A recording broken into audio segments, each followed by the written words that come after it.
How's it going, everybody? Welcome back to my channel, and for this week's video, I'm going to be reviewing the Hot Wheels Elite 64 Modified 69 Ford Mustang. So first, before we open this up, let's go ahead and check out the packaging that this car comes in. So here's what the car looks like in the packaging with the protector now removed. First, down here at the bottom, it says that this car has real rider tires and is all metal. There it shows that this was supposed to be number 3. There's the name of the car, and of course the picture here on the card art. I'm not a big fan of the cards being this wide, but I do at the same time kind of like the artwork on these better than the RLC. I like how they kind of have the blueprint of the car there in the background and kind of a more semi-gloss cardboard, but then the actual car picture and the Elite 64 logo is in this kind of glossy effect, which definitely looks really cool. So here on the back of the card, we can see the other side of the car through the clear window. And of course, we have the officially licensed Ford sticker.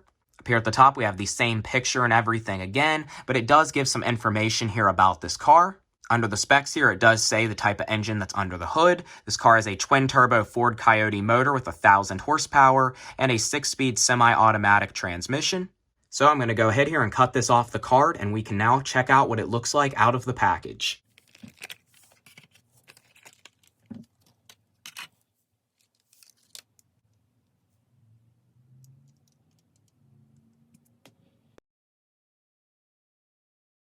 Okay, so here is the modified 69 Ford Mustang now off the card. From what I've seen so far, I'm definitely impressed with the amount of detail I've noticed on this model. You definitely see a lot more of the detail and everything once you open these up that you don't see in the packaging. Definitely still a wild kind of Hot Wheels take on a classic 60s muscle car, but still keeping it in that ultra premium kind of look. These Hot Wheels Elite 64 models are $20 plus shipping, which is kind of similar to some of the other comparing brands, but either way, I still think that is too high for what you're getting here with no display case and still some parts, as we can see here, not even painted. But these still are more realistic and way more detailed than RLCs, and with these not being Spectraflame also gives them a more realistic appearance.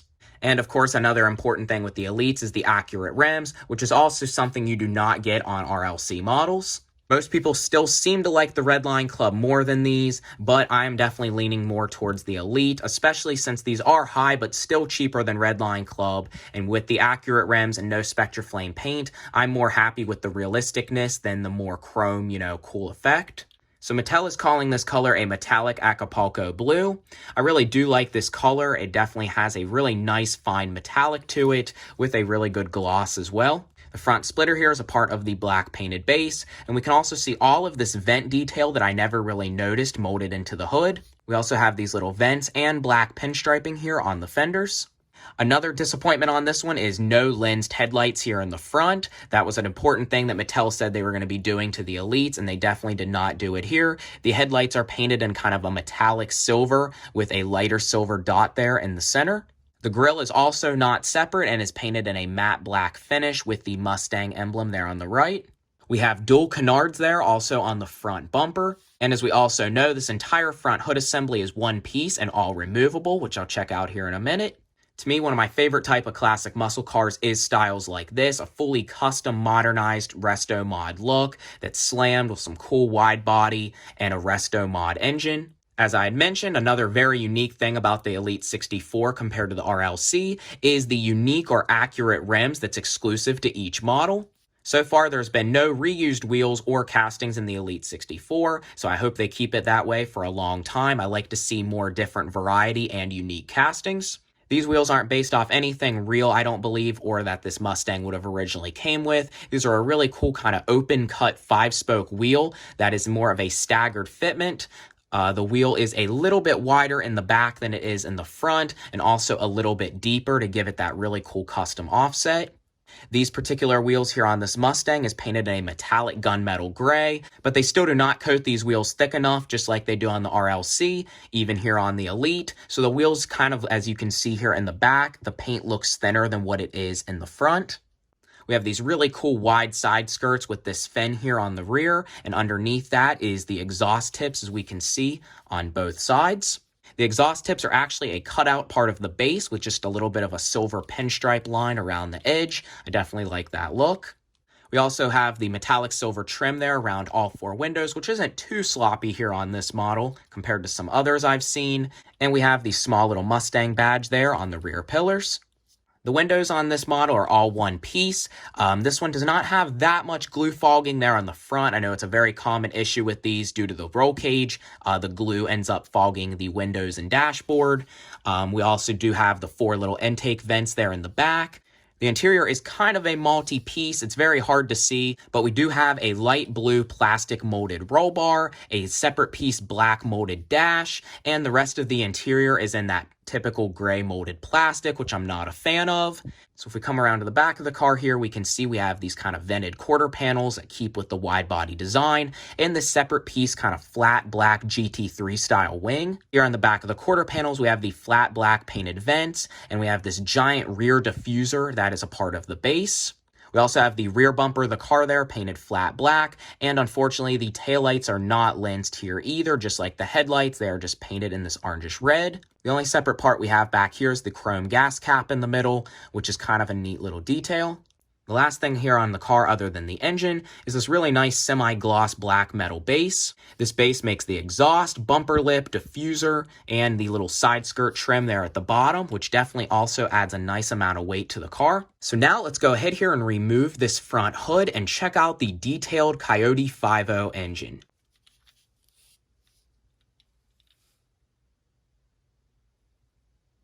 I've seen a lot of people try to struggle to open this up. The right way to do it is to first kind of pop it up there from the front. There's these 2 little clips there, and then you just slide it forward off them little 2 tabs there in the back.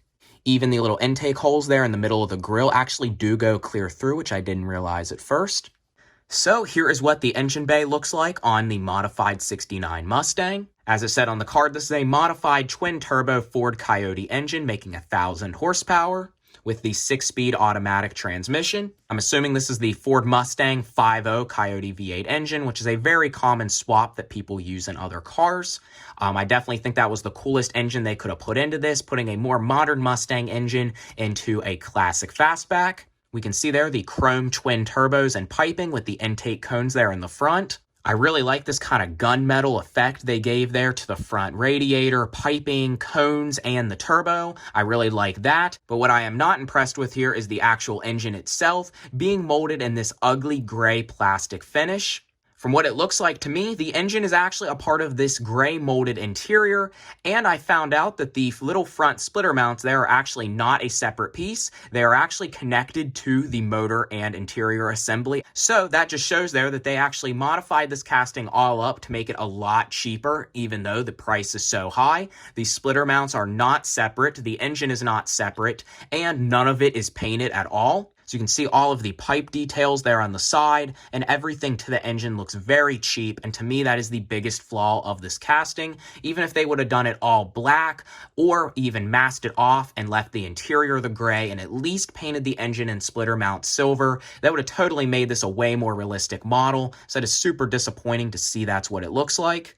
I remember this is what they had kind of shown on the Mattel Creations site. What they'd showed actually did look a little lighter, so this does look a little bit better in person, but I was hoping it would have been actually painted in the end. You can also kind of see there up front, there are the 2 little cooling fans, which are also a part of the gray plastic. So they did do a decent amount of engine detail here. I'm definitely impressed with how the hood fitment and everything was, and how everything looks, but the cheapness here of this plastic for this price to me is unacceptable.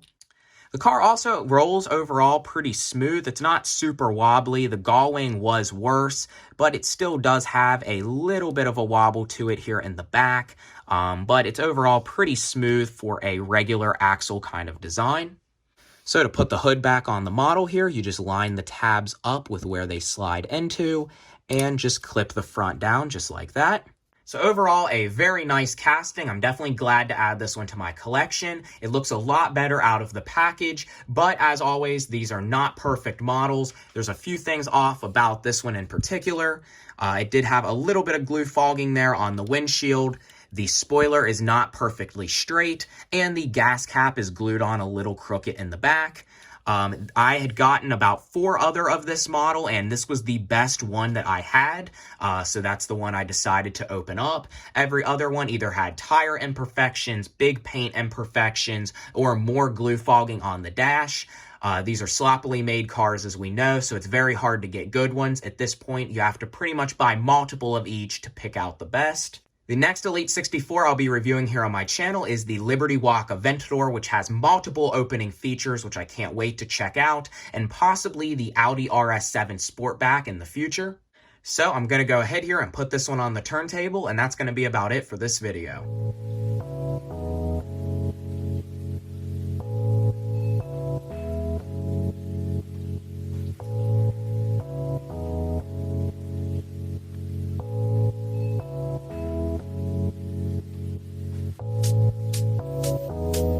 So that is about all for this video. If you enjoyed the video, please comment, like, and subscribe. If you're not already, please follow my Instagram. It is itsjdmdrifter. I will put a link to it in the description, as well as my vintage toy restoration YouTube channel. So I'm going to try to get back to doing more frequent videos. I still have a whole pile of other diecast I have here to review, so be on the lookout for more videos soon, and I will see you next time.